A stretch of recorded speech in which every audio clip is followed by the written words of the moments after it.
wanted to do now is just actually talk you through some research that has happened to illustrate some of these issues around young people with disabilities and their transition from education into work. And this has been conducted by some of the researchers at QUT. So we want to talk a little bit about what we've learned from that research so far. And so they're young people between 18 and 30 years old with a physical disability, including neurological conditions. And we really, and as well as service providers as well, have been looked at in this research. So what we know is the earlier the better, really. It's important for us to have this transition at an earlier stage. People want to get into work, we want to get them into the culture of work, we want them to be independent. And we also know that young people are more likely to be without work when they have a disability. So we want to upend that trend, really. However, it's come really, really clear that this transition between school and work is really, really difficult for many young people. So what people are saying, we'd like to get people prepped to go into traineeships, apprenticeships, work trials, but a lot of young people with a disability are being denied that. So they're trying to bridge this gap, often by getting them to do pre-work, etc., and having this transition, but it doesn't really exist. And it's a problem often for people in regional and rural areas as well. I'll let you just read through some of the quotes here.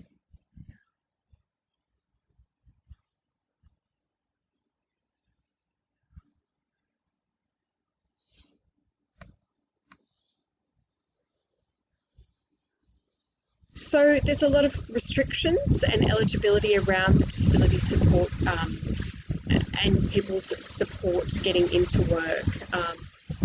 So a lot of the time they're not eligible unless they're an early school leaver, or someone said you've got a disability support pension, you're eligible for that, and eligible for support with a disability employment service provider.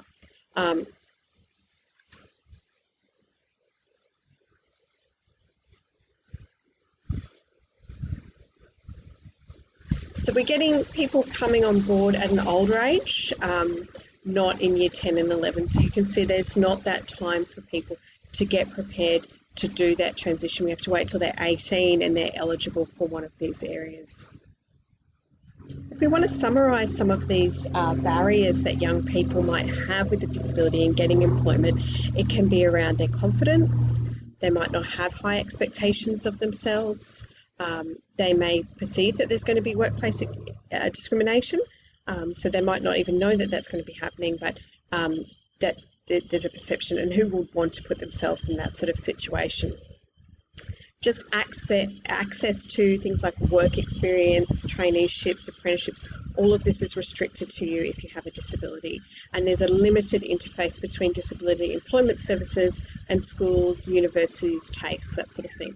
So when disability employment service providers don't have access to schools, universities, etc., it's a significant barrier to finding experiences and work for young people who have a disability. But of course, once you finish school, that support often stops for people as well. So you can see that the system isn't sort of set up very clearly for people here. It's not a very individualised system, and it's often not very flexible, and of course that's what we need often for people. This is a good quote here. There are many different avenues for careers now, and that's changed a lot in 20 years. So I don't think career teachers, nor it is a role that they can really have their finger on the pulse of everything that's happening. So they're housed within the school system, and so they don't really know what's perhaps going on in the real world. They might not have adequate advice. We know there's a lot of work that people can do from home now that might not have been available in the past. Or people just not offering that work experience to people with a disability at all. Or not giving them access to things on site when they actually are doing work experience, like computers and things like that. So you can see there's other significant issues here as well. people's capacity to work that hasn't been assessed in an appropriate manner, referrals out to inappropriate services or employment services, more compliance that's needed within disability employment services, so that's taking away from their day-to-day kind of personal stuff. The idea is that with disability employment services, it's a stick rather than a carrot. So rather than enticing people into work or programs, it works on the idea of a punishment. We know that, you know, psychologically that doesn't really work for people all that well. People respond to positive things more than negative things. If we want to motivate people, we want to focus on the positive here. Different areas had different issues. So outer suburbs, regional areas, there just aren't jobs for people, period, let alone people who have a disability or young people.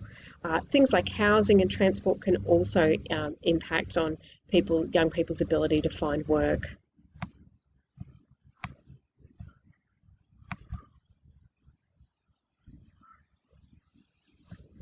But it's not all negative. There are some things that can be used to make this transition more appropriate for young people. So building that attitude into schools, workplaces, this idea that people with a disability can have a job and be great participants and do their work well. So having good work experiences for people, tailored jobs or customised kind of programs for people can be important as well. Local partnerships, peer support, all of these things are really important. So they seem quite obvious, but they don't actually exist at the moment. There's also other issues too with young people with a disability and their prospects finding employment, and that's that sometimes we want to try something and it doesn't work. So for some of you, you might have done another course before you've come into this, or you might start this course and decide to do another one. So we need to be a bit flexible around that. This is people's futures we're looking at it. So we need to be mindful that we might want to develop a range of skills for people and then really lock into what their aspirations are. Sometimes too, young people, particularly with a disability, will be very thoughtful and they will know what does or doesn't work for them in terms of employment.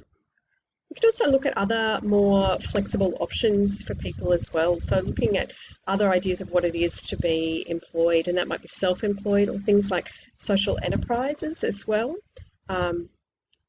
You know, running your own business, you might work on a social enterprise for a while until people build up skills or confidence, or maybe some people are going to need that ongoing support to run a business. And also career-focused kind of traineeships, so things that are individualised and meet the support needs of people with a disability as well. So generally you're looking for maybe traineeships here. And again, people might not stay in those careers, they might move through them, but it's developmental, and just as it is for most young people. So, you know, being self-employed might be something that works really well as well for young people with disabilities, and is something that can often be you know, devalued because it might not be full-time work, or it might not be a way of making money that we think is realistic or viable, but quite often it is. It can be meaningful, it can be something that people have their own vision for as well. So this is an important option that we can look at for this particular group of people as well. This is a very nice quote I will leave you with, and it says, let's look at an individual and have a range of different supports, not just one or the other. And that will take a thinking shift and a policy shift. But, you know, we've done it before, and it's not completely new. So we're looking at, you know, what is it the individual needs? How can we support them reaching those goals, achievements, those aspirations? So you can see how this all fits in beautifully with so many of the other things that we have studied in this unit. Thank you.